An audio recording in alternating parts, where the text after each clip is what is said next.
Goeiemôre. Mag daar vir julle vrede en genade wees. Nou daar in Witrifuur het ons die gewoonte gehad as die dominee vir ons sê dat daar vir jou genade en vrede wees, dan moes julle antwoord, laat daar vir jou ook genade en vrede wees. Kom ons doen dit weer. Mag daar vir julle genade en vrede wees. Baie dankie, nou seën julle my ook. Is vir my en Karen 'n groot voorreg om hier te wees. Volgende toe ek die kerk soek, nou Jake's ryk so 'n bietjie vinnig vir my oor die robotte en die goed, en toe sê ek nou alleen, en nou moet ek regs draai en links draai, ek kan nie alles onthou nie. En ek kom by die plek uit en ek sien, joh, maar ek ken nie hierdie plekkie, want weet julle, ek en Karen was die eerste 7 maande toe die Brits gemeente gevorm het, weet toe hulle begin het om saam te bid en by mekaar te kom, was ons deel van daai gemeente. Ons was op pad Switserland toe, ons het hier in 'n woonstel gebly by Jabuti, en ons het die dienste begin bywoon en ondersteun, en ek weet om die help het op 'n stadium sy dienste kom doen om vir die gemeente stigting. En volgende toe ek so deur hierdie foto's kyk, toe sê ek, nee, ons het eintlik ook al hier 'n aandeel. Het was al baie sleg dat ek nou nog nie in hierdie nuwe lekker kerkgebou van julle was nie, maar ek was al in die ou plekke al. So mag die Here vir julle seën. Dis vir ons 'n voorreg om julle te bedien met die woord. Ek gaan julle uitnooi om die woord van die Here saam met my oop te maak by die boek Deuteronomium hoofstuk 6. Nou voordat ek begin lees, herinner ek myself nou, ek wou nog vir julle gesê het, in die Vinniger Law, op die myn het ons die woorde gebruik, kunjani, dan sê die ander ou, minakona.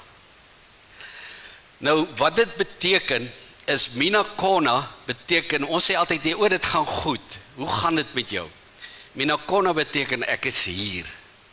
So ek wil nou hoor, as ek nou vir julle sê kunjani, en julle sê vir my minakona, dan wil ek hoor of jy hier is, né? Kunjani. Wenakona. So onthou nou net, nou is julle saam met my, né? Nou gaan ons hierdie diens saam beleef. Ons lees daar in Deuteronomium 6. Dit is dan die gebod, né, die wet, die insettinge en verordeninge. Ja, dit klink amper dieselfde, maar is nie. Dis die wet van God, wat van 'n hoër gesag afkom. En hy sê, dis die insettinge, dis die instellings, die ordenering, die verbod, wat hy vir ons gee. En dan die verordeninge, is dit die bepalings en stipulasies, die reëls wat ons sit. Hy sê, wat die Here julle God beveel het om julle te leer, sodat julle dit kan doen in die land, waarin julle oortrek om dit in besit te neem. Né? So, hy begin met hierdie woorde. Dit is dan die gebod, die insettinge en die verordeninge, wat die Here julle God beveel het, nie gevra het of jy dit wil doen nie, beveel het om julle te leer, sodat julle dit kan doen. En dat jy die Here jou God kan vrees, met al sy insettinge en gebooie, wat ek jou beveel te hou. En jy en jou kind, luister mooi, jy en jou kind en jou kindskind, al die dae van jou lewe, en dat jou dae verleng kan word. Hoor dan Israel, en onderhou dit sorgvuldig, dat dit met julle goed kan gaan, dat julle baie kan vermenigvuldig, soos die Here die God van julle vaders jou beloof het, 'n land wat oorloop van melk en honing. Hoor Israel, die Here onse God is 'n enige Here. Né? Nou, in die Joodse kultuur word dit genoem die Shema. Die Die Shema is 'n uitroep van hoor, luister. En hy sê, hy is die enige Here. Daarom, vir daai rede, moet jy die Here jou God lief hê, met jou hele hart en met jou hele siel en al jou krag. En hierdie woorde wat ek jou vandag beveel, moet in jou hart wees. En jy moet dit jou kinders inskerp, en daaroor spreek, as jy in jou huis sit, as jy op pad is, as jy gaan lê, as jy opstaan. Hoor weer, hierdie woorde wat ek jou vandag beveel, moet in jou hart wees. En jy moet dit jou kinders inskerp, en daaroor spreek, as jy in jou huis sit, en as jy op pad is, en as jy gaan lê, en as jy opstaan. Ook moet jy dit as 'n teken bind aan jou hand, en jy moet dit 'n voorhofsband tussen jou oë wees. Beteken jy moet dit deel wees van jou. En jy moet dit op die deurposte van jou huis en op jou poorte skrywe. Tot sover die onfeilbare woord van die Here. Kom ons verenig in die gebed. Vader, Abba,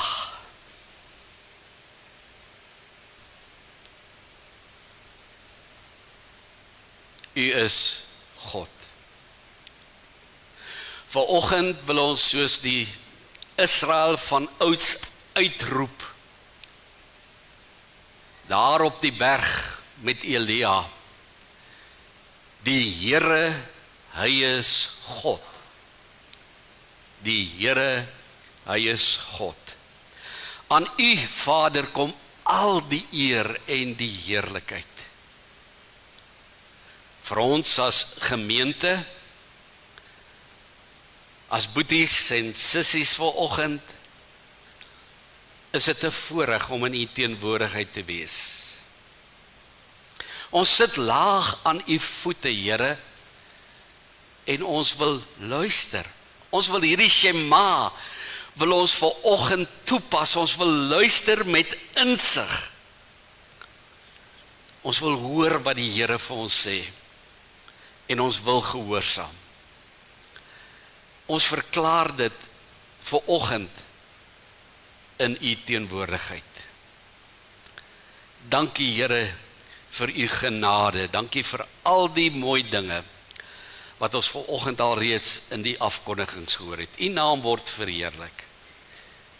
Maar U koninkryk kom ook in Jesus naam. Amen.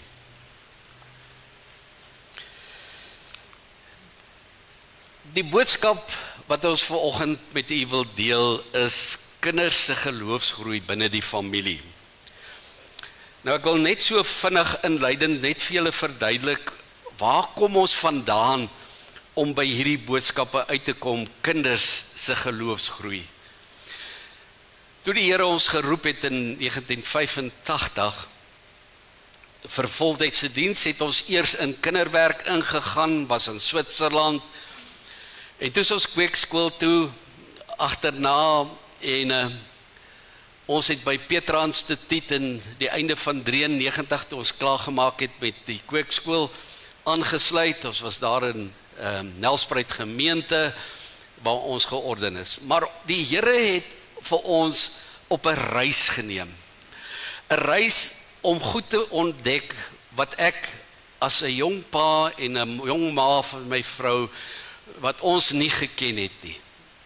Ons het in die wêreld van kinders begin ingaan. En ons het met groot mense begin werk. Die voorreg wat ons gehad het was, jy weet, ons het so in 17 Afrika lande vir baie jare gewerk, waar ons met die kerk en met kinders en met leiers goed gedoen het, en opleiding en strategiese goeders. En met ons terugkom, nou dat ons nou 'n bietjie meer rustig is, begin ons al hoe meer praat oor die kerk. En ons kyk na die tendense in die wêreld, en ons besef Maar hier is iets wat ons mis. Ekskuus. Ek het die verkeerde een, Jackie. Sorry, ek gebruik iets anders hier. Hier is hy. Vat die ding, hy gaan vir my de mekaar maak. Jy weet, as ons op hierdie ouderdom kom, werk die ou breintjie mos nou nie heeltemal nie. So as ons na Deuteronomium 6 vers 1 tot 9 kyk, dan dink ek aan iets wat ek nou in die week by my dogter, waar jy op hulle kuierstoep ingaan, hang 'n bord wat sê, hierdie is ons lewensstorie, ons lewe, ons storie, ons huis. En ek het gedink, man, dis pas ons nou in hierdie boodskap wat die Here vir my bring. Want nou sit julle hier, en wat julle dalk nie baie intensieel besef of doen nie, is julle is 'n familie. Julle is 'n familie van God.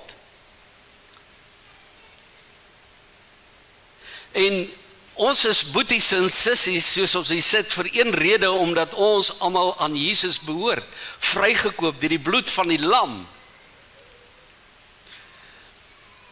In my lewe het ek baie beleef, ek het groot geword in die kerk, in die EG Kerk. So ek was 'n baie klein babietjie toe my ouers gered is en ons begin die kerk bywoon het, en ek het hier deur sonnaarskool en later kweekskool.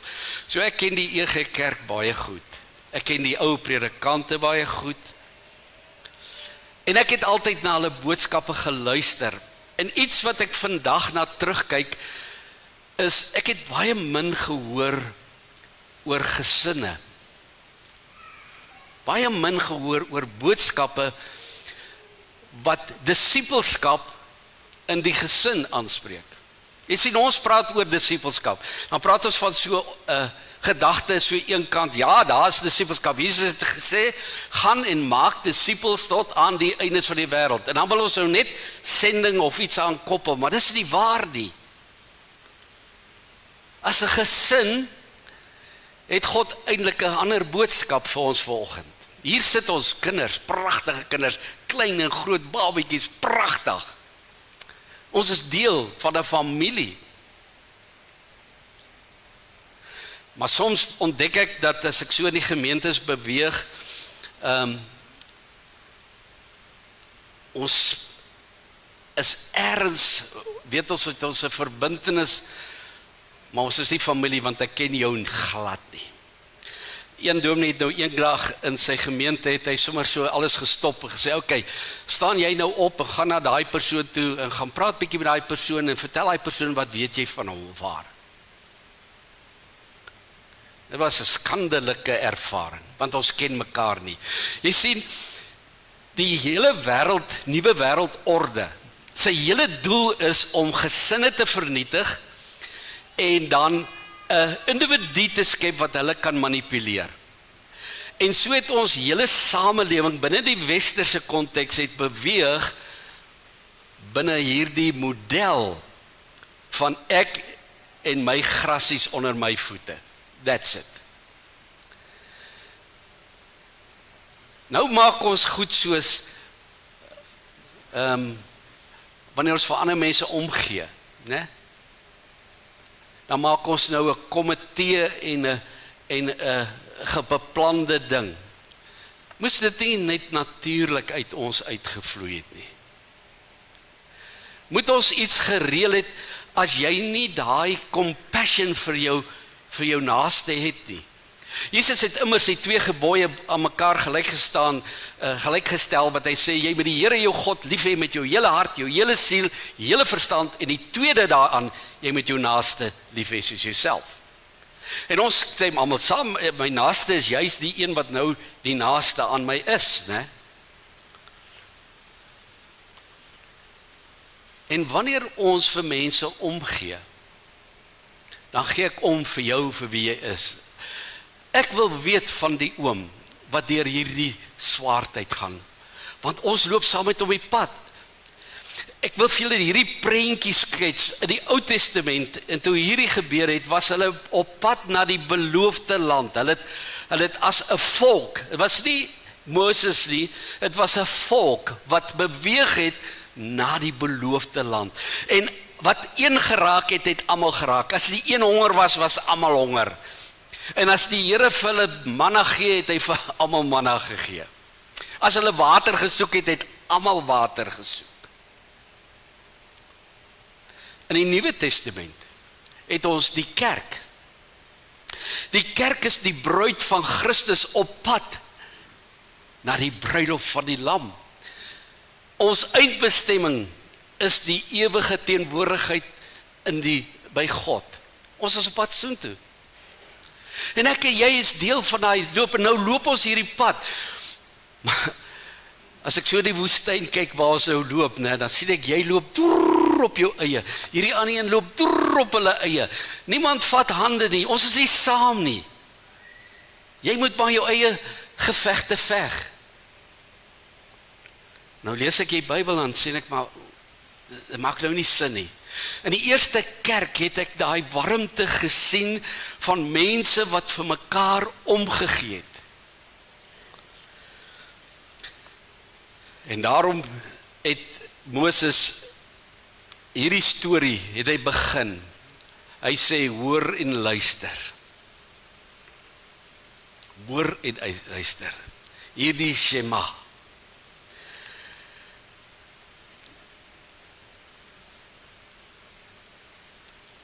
Geloofsoordrag is 'n bevel van God.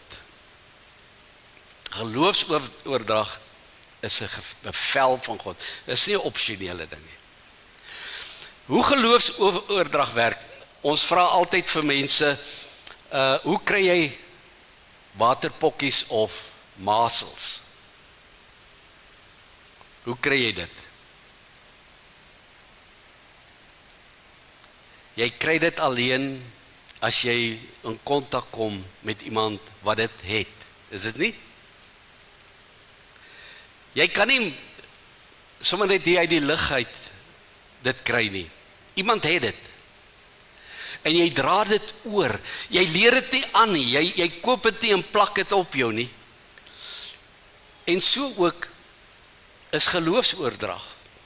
Geloofsoordrag is, ek moet dit self hê, want dis disipelskap, ek moet dit hê, en dan moet ek dit afskuur op jou. Dis hoe die lewe werk. Maar as ek en jy nie 'n verhouding het nie, wat skuur ek by jou af? As ek nou hier nie gehoor sou vra, vertel my iets van hierdie ouderling, hoeveel gaan jy weet? Want jy sien hulle elke Sondag, ja, ek ken jou naam, hallo Piet, alles gaan goed, is reg. Maar weet jy wat Piet mee struikel en wat hy mee swaar kry? Nou, behalwe as Piet dit nou hier ergens op die bord sit en sê bid vir my. Die Here sê, geloofsoordrag begin nie by die kerk nie. Hoor nou wat ek volgende vir jou sê. Geloofsoordrag is nie die kerk nie. Jy kan nie dit vervang nie. Dit is jou verantwoordelikheid. Jou as pa, ma, oupa, ouma, grootoupa. En jy kan die hele skrif deurgaan, jy gaan dit dieselfde patroon vind, waar die Here het sy instruksies, hy sê, skerp dit jou kinders in. Hy sê, praat daaroor. Dis iets wat moet gebeur. Ons is moedeloos soms. Dan kyk ons na die kerk, dan sê die dominee, weet jy, ek preek nou al jare oor hierdie ding. Daar gebeur niks. Toe dominee Jakes gebid het oor die saad vanoggend, toe dink ek aan daai woorde, jy weet, die saad val in die grond, en dan kom al die onkruid, of die diepte is te dun, hy kom op en hy verwelk, en daar is nie vrug nie. Ons sukkel in die kerk daarmee. As die woord van God so kragtig is, as wat die woord sê, skerper as enige tweesnydende swaard, dan moet daar verandering in ons lewens kom, dag na dag, nader aan die Here. Dan preek ek nie hierdie preek oor en oor en oor, en dan gebeur nog steeds niks nie. Ouers, julle is verantwoordelik vir julle kinders se geloof groei. Dit is nie die kinderwerkers en die kerk se werk nie. Hulle speel 'n ander rol. Hulle is ondersteunend. Maar is jou werk. En nou is dit, ouerskap kom nie met instruksies en 'n boek nie. So jy gaan nie 'n kursus loop oor ouerskap en dan word jy 'n pa en 'n ma nie. Jy het maar so 'n bietjie van jou ma geleer en jou pa in julle huis, en party is goeie voorbeelde, ander baie slegte voorbeelde, en nou probeer jy nou maar toepas. En dit maak ons moedeloos soms. Maar daar is 'n diepte in wat ons mis. Disipelskap volgens Jesus se model is, ek loop saam met julle. Ons sê altyd, weet jy, ek het nou groot geword in hierdie kerk, en ons is nou baie sterk op heiligmaking, né? En dan staan die heilige dominees hier voor, dan sê hulle, julle moet. En dan staan ek hier onder, ek was 'n kind, dan kyk ek so na die oom, en dan wonder ek nou, hoe gaan ek nou daar kom? Weet jy wat moes gebeur? Ek het daai oom nodig gehad om by my te kniel, waar ek is. Om te weet wie ek is. Om my op my vlak te ontmoet en saam met my aan die hand te vat en te sê, kom ons stap hierdie pad, Boeta. Ons is op pad na Jesus toe. Dit is ons waaroor die lewe gaan. Een van die groot uitdagings is, ons kerk het 'n Sondag aanbieding geword, soos in 'n teater. Kom, ja, die dominee moet baie oulik voorberei, moet 'n goeie preek wees. Dan sal ek hier sit, dan sê ek, okay, nee, dit was al lekker, die dominee het goed gepreek, of ek sê, daai dominee nou goed gesê, wat ek nou nie like nie, en dan gaan jy nou huis toe. Dis nie waarvoor kerk is nie. En een van die goed wat ek doen, ek lei nie studente op wat in rye sit voor my nie. Ons gaan sit in 'n kring. Ons sit om die kampvuur. En dan kan ons mekaar in die oë kyk. Want dit is daai eenheid wat ons moet beleef. Terwyl ek my navorsing gedoen het by Stellenbosch, toe kies ek om dit in Ghana te doen by 'n kerk. En in al my omwandelinge, Europa, Amerika, waar kerke besoek het, is dit die enigste model wat nog vir my sin gemaak het. Julle moet nou mooi hoor. Is 'n kerk wat nie uit 'n ander kerk begin is, is 'n eenvoudige sendeling wat gegaan het en hy die roeping gehad uit Ierland, hy moet vir daai mense van Jesus gaan vertel. En hy het daar aangekom, hy het geen affiliasie gehad met niemand nie, hy het nie met 'n kerk se opdrag gegaan nie, hy het op sy eie gegaan. En hy het begin om hierdie mense te bereik met die evangelie. Maar hy het onmiddellik begin disipelskap toepas. En my studie het gegaan oor, hoekom was hulle so suksesvol? Want toe ek daar was in my studietyd, was hulle 50 jaar oud. Toe sit hulle met 'n lidmaattal van 2.5 miljoen lidmate. Op daai stadium het hulle 500,000 kinders in hulle kinderbediening gehad en hulle het kerke geplant in 13 ander lande in die wêreld. Hulle evangelie en hulle boodskaps presies soos wat ons in lyk. Niks snaaks nie. Hulle doen geen snaakse goed nie.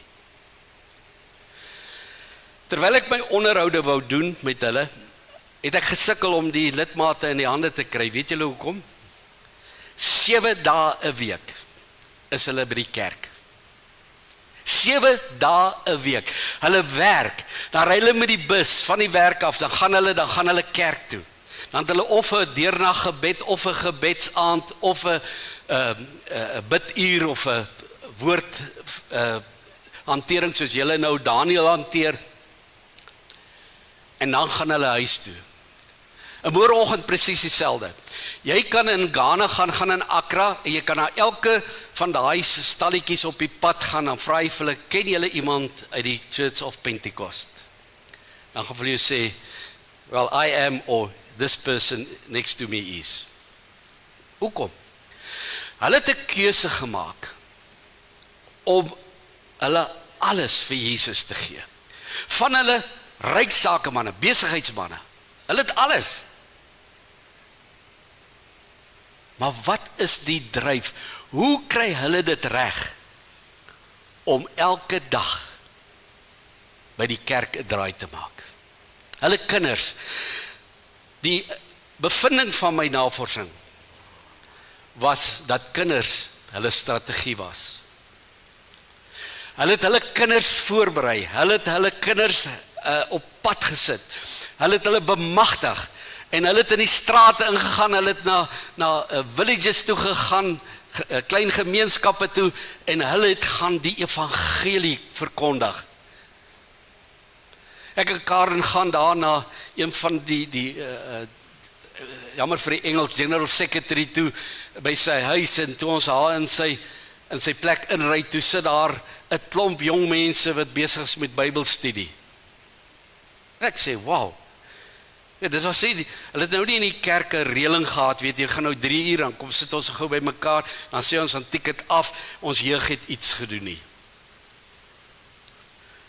En ek vra die vraag, ons nageslag is afhanklik van nou. Waar begin dit? Ek het gedink, Here, ek het nou 'n lang preek, maar miskien moet ek sommer hier stop by hierdie een. Dit gaan oor die verhouding met God. Dit gaan oor jou verhouding met God. Wie is God vir jou? Wat verstaan jy? Jy sien, ons hanteer God so, ja, ons weet, ons het respek en daar is 'n hoër wese, maar ek gaan met my lewe aan asof daar nie 'n God is nie. Ek doen goed. Ek luister nie. Ek reageer nie op hierdie God wie hy is nie. En ek beleef, ons ontdek nie die diepte van die heiligheid en die krag en genade van hierdie groot God, sy liefde vir ons nie. Vir ons is, meeste van ons is dit onpersoonlike God. Ons verwys na hom, hy word soos 'n noodwiel in die kar. Jy weet, as ek hom nou baie nodig kry, dan roep ek gou na God toe. Presies wat Israel gedoen het. Presies. Dis ons tendens. Maar wanneer ons hier lees, dan sê Moses vir hulle, maar luister, luister. Vind uit wie is God. Soek hom eerste. Ons het nou die voorreg gehad om 'n week so een kant te gaan op 'n retreat center daar in Franschhoek. En die hele week was 'n week van stil word en bid en God soek.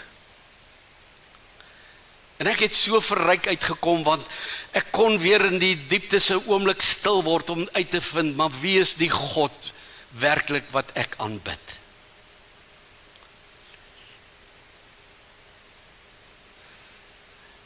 Die groter vraag is, wat sien jou kind in jou lewe?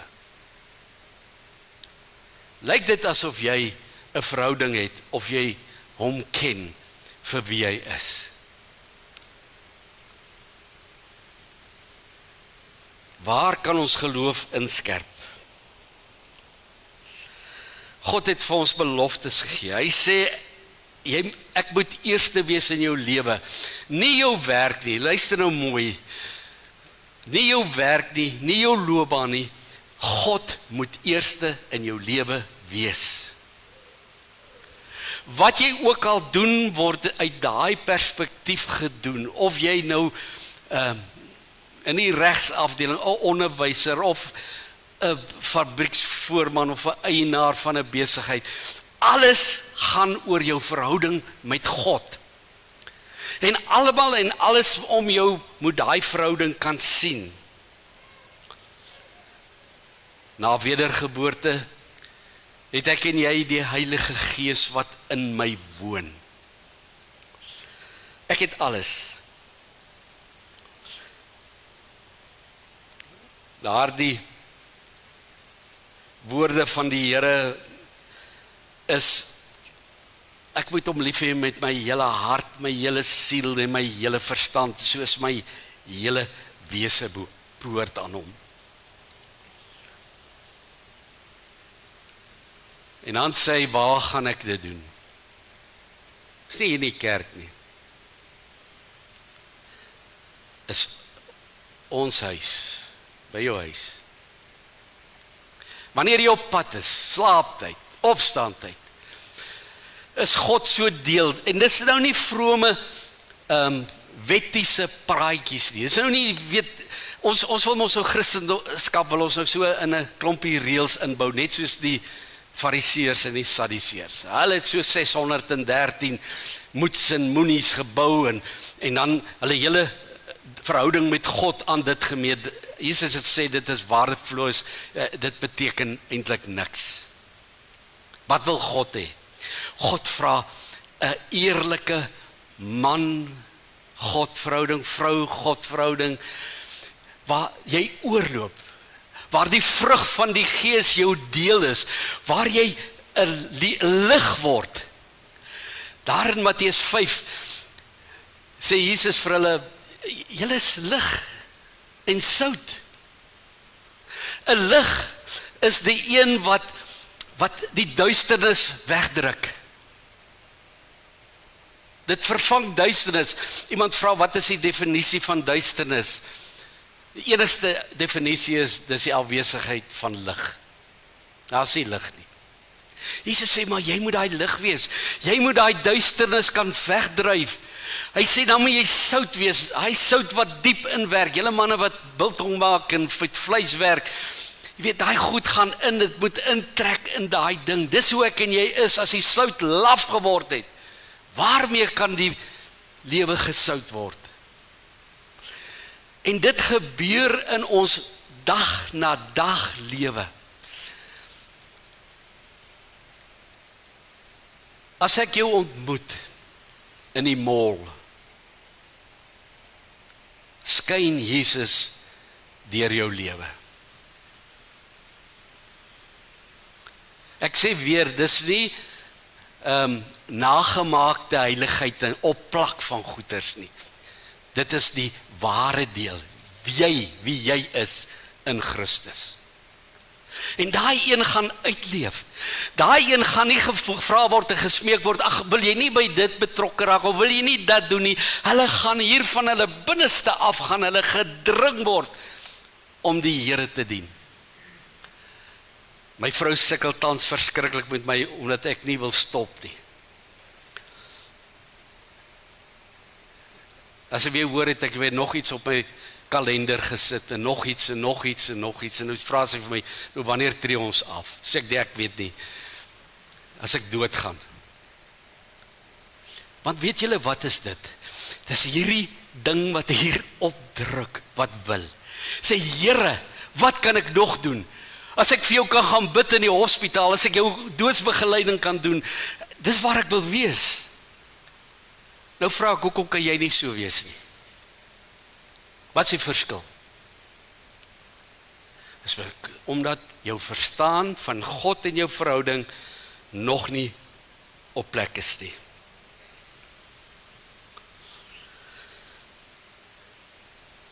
Die Here sê,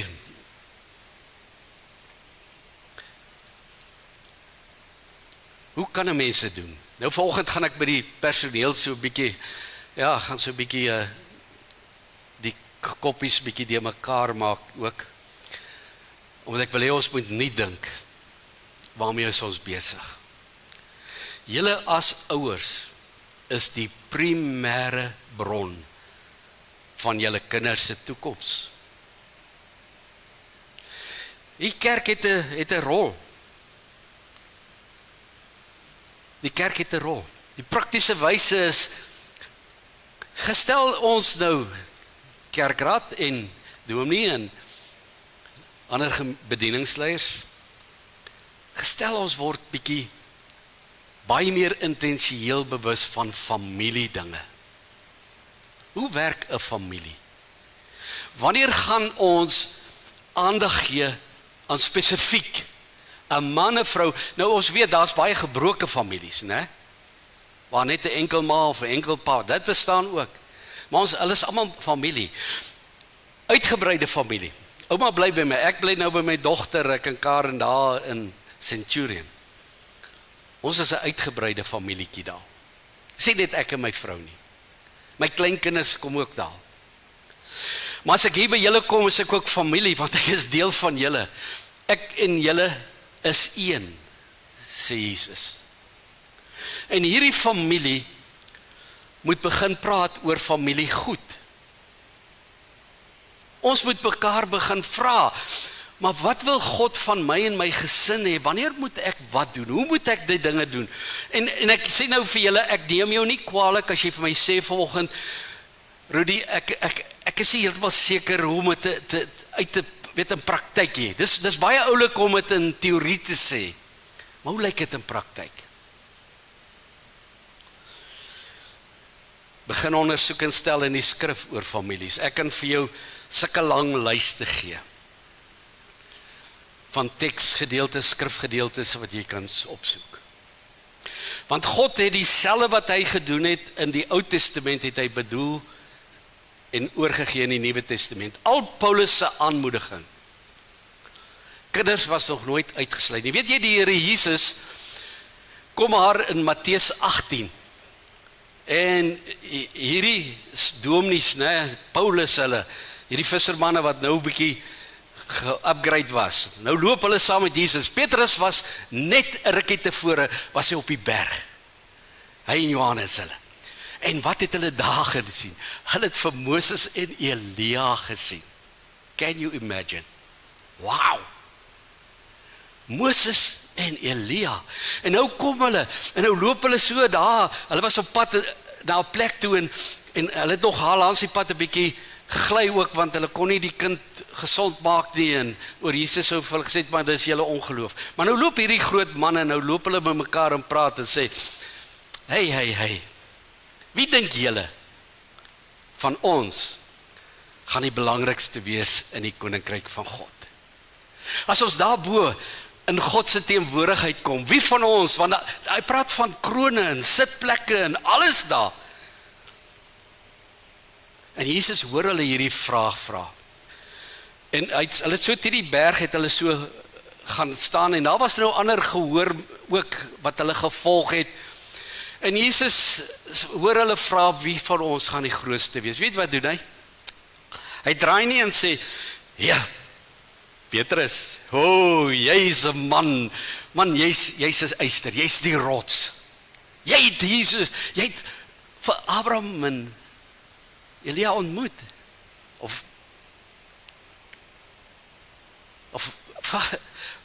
hoe voel hy? Hy sê maar, wow, dit is waar. Nee, Jesus sê nee, wag. Hy vat 'n kind. Nou, ek sukkel, ek gee klas vir die Ethiopiese kerk se teologiese studente. Man, hierdie manne sukkel om hierdie teks te interpreteer. Want jy sien, ons wil altyd daai selfde teksie vat en sê, okay, Jesus het gesê, jy moet word soos 'n kind, en dan wil hulle die res van die rede daar wil hulle verklaar as groot mense wat nou moet soos kinders wees, is glad nie waar nie. Nie teologies, taalkundig, Grieks, Hebreëus, whatever, is nie waar nie. Maar hy sê, hy vat hierdie kind het nie aan 'n standaard voldoen nie, het was nie 'n oulike kind nie. Was nie 'n kind wat hy gehoor het, kyk hoe mooi maniere het hierdie kind. Hy vat hierdie kind en hy hou die kind voor hulle en hy sê, hy tel hom op en hy sê, ek sê vir julle, as julle nie verander, luister nou die woord verander en word soos een van hierdie nie, sal julle die koninkryk van God nie sien nie. Maar toe gaan hy verder. Sê, wie een van hierdie kleintjies, hierdie kinders wat nou hier sit, in my naam verwelkom my. Verwelkom my. Ek dink baie, ek gaan nou vanoggend die ouens ook uitdaag omtrent die woord welkom. Maar ek het nou 'n bietjie vroeg by die kerk gekom en dan hang ek so rond, jy weet, ek wil 'n gevoel kry van die gemeente. En een van die goed wat ek na kyk is, hoe verwelkom ons mekaar? En ek het mooi goed gesien, regtig mooi goed gesien. En nou wonder ek, hoe verwelkom ek 'n kind in Jesus se naam? Hoe lyk dit? Hy sê, elkeen wat een van hierdie wat in my glo, laat struikel. Jy moet liewer gaan selfmoord pleeg. Julle moet nou hoor, né? As jy 'n kind laat struikel, gaan bid 'n meelsteen om jou nek sit te tou en gaan gooi jouself in die see. Gaan drink jouself. Hy sê, kap jou arms af, jou hande, alles wat daai kind laat struikel, pluk jou oog uit. Ons dink altyd om kinders te laat struikel is nou net hierdie erge goeters, né? Die erg goeters. Papa, mamma, is jy nie 'n struikelblok vir jou kinders nie? Laat jy hulle nie struikel deur jou voorbeeld, deur die manier wat jy leef, hoe toegewy jy aan God is nie.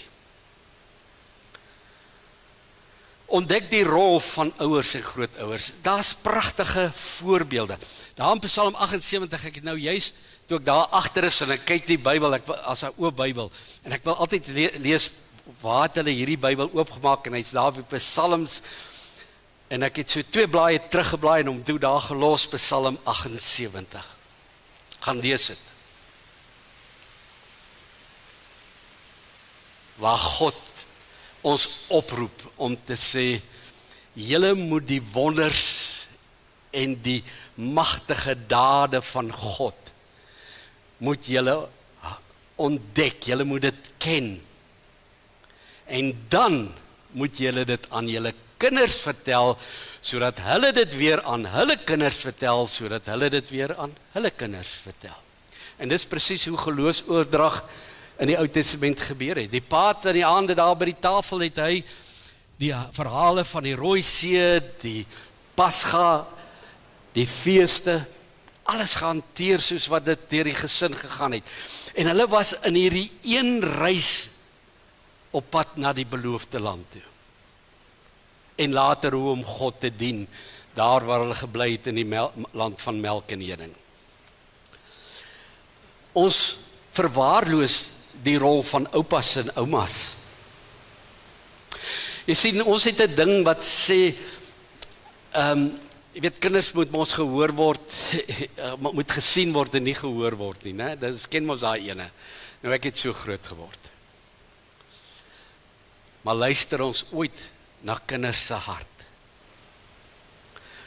Rus die gesin toe vir disippelskap. Kerkraad, julle gesinne moet toegerus word vir hulle dienswerk.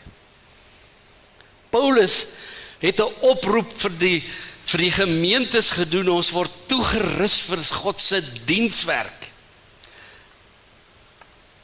En die gesin moet weet, hoe lyk disippelskap? Wees intentioneel generasioneel, intergenerasioneel. Hierdie klein ouetjie leer by die groter ouetjie. Hierdie klein ouetjie leer by die oom of die tannie. Hierdie klein ouetjie leer by die papa en die mamma. Hierdie klein ouetjie leer by die oupa en die ouma.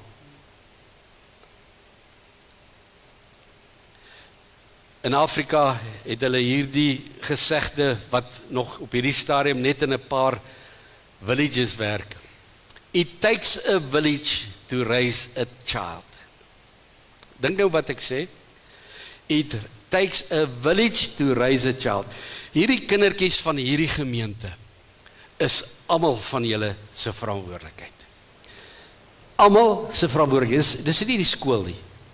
Dis nie die kerk se sondagskool nie. Dit is ons verantwoordelikheid. Ek is daar om te bid. Ek is daar om te bemoedig. Ek is daar om raad te gee. Ek wil so 'n verhouding hê dat 'n kind my in die oggend sal hy inkom sê, oom, ek het 'n vraag. Wat van dit? Die oomblik as ek dit hoor, dan gaan ek opspring in jubel en sê, Here, iets is besig om te werk. Hoeveel wysheid het ons nie? Ek preek daar by die sorgsentrum waar my ma nou is, vir die ou mensies, en almal is nou so op die laaste lysie, weet die roukol is daar, hulle gaan opgeroep word hemel toe. En ek sê vir hulle, weet julle sit net hier om dood te gaan. Waar is julle kinders en julle kleinkinders? Julle moet inbou in ander. Hoeveel ervaring, lering het jy in jou kop? As ek hierdie ouer manne hier kyk, en ons gaan sit in jou lewenservaring, jou kennis, jou vakgebied, dan gooi ons hier in hierdie emmer 'n geweldige groot klomp inligting en wysheid en kennis. Hoekom deel ons nie? Hoekom help ons nie? Vertel stories wat inspireer. Mense, die wonderlikste getuienisse is opgeteken. Getuienisse uit die Bybel uit. Ons moet daaroor praat. Ons kan dit van hulle praat waar die kinders betrokke was, goed en sleg. Ons het stories van sendelinge, Hudson Taylor, Amy Carmichael. Ons het hierdie mensies wat boeke gelos het en prentjies en verhale. George Muller wat vir hawelose kinders gesorg het. Kom ons vertel hierdie stories. Wat van die stories van die martelare? Mense wat gestaan het vir hulle geloof deur vuur verbrand is en koppe afgekap is en al hierdie goeters. Nee, as ons dit opweeg teenoor die gemors wat hulle op TikTok en die sosiale media sien, dis al stories wat hulle het. Wat van die groot dade van God, waar hy in mense se lewens gewerk het?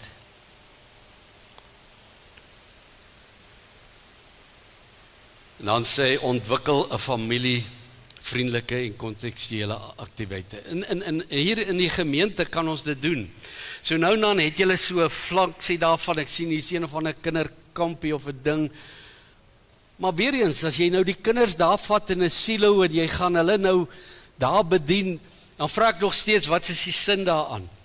Was dit nie die geleentheid waar ons met pa en ma en die kinders op die tafel moet sit en vraag op die tafel sit en mekaar daaroor praat nie? Ons moet daai verbintenis doen. Ouers, ken julle kinders? Weet jy hoe jou kind bedraad is hier binne in daai koppie? Nee, jy neem maar aan.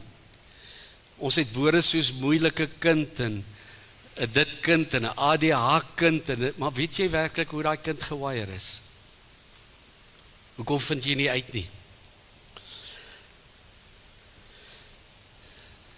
Ek sluit af. Daar's geloofsmomente buite die kerkmure.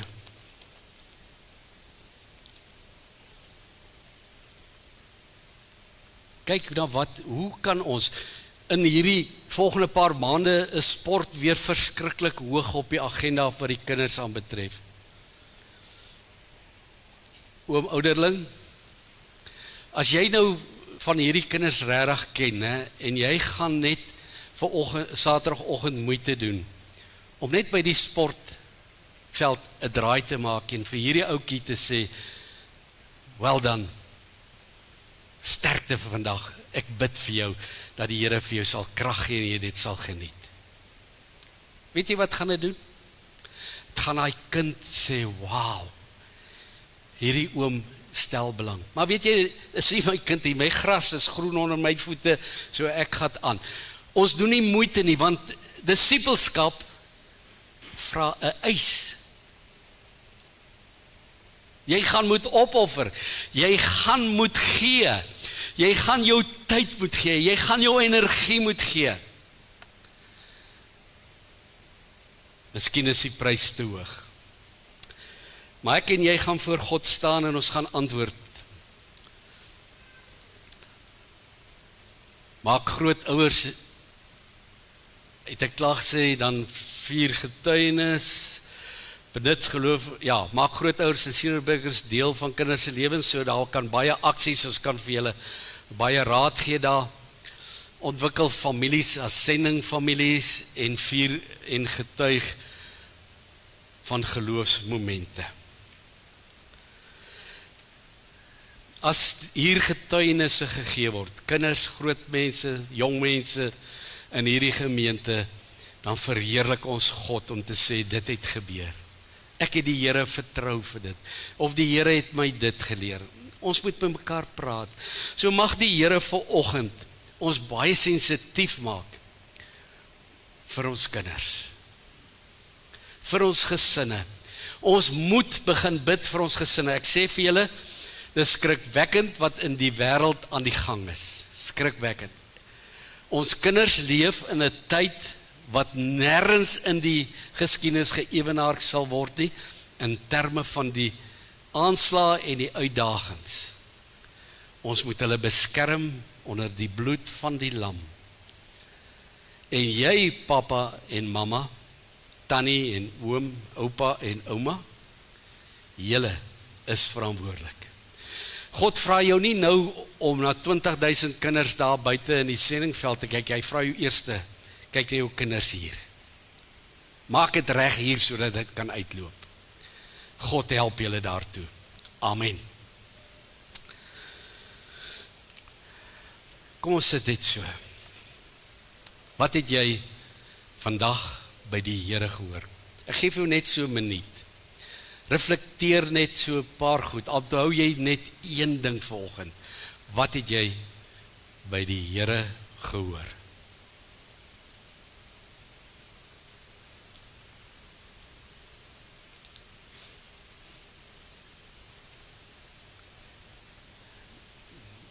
Ons gaan vandag in die seën van die Here, die genade van God ons Vader, die Abba, die opsoekende genade van die Here Jesus Christus, die blywende werking van die Heilige Gees, is en bly met elkeen van julle, totdat Jesus weer kom. Amen.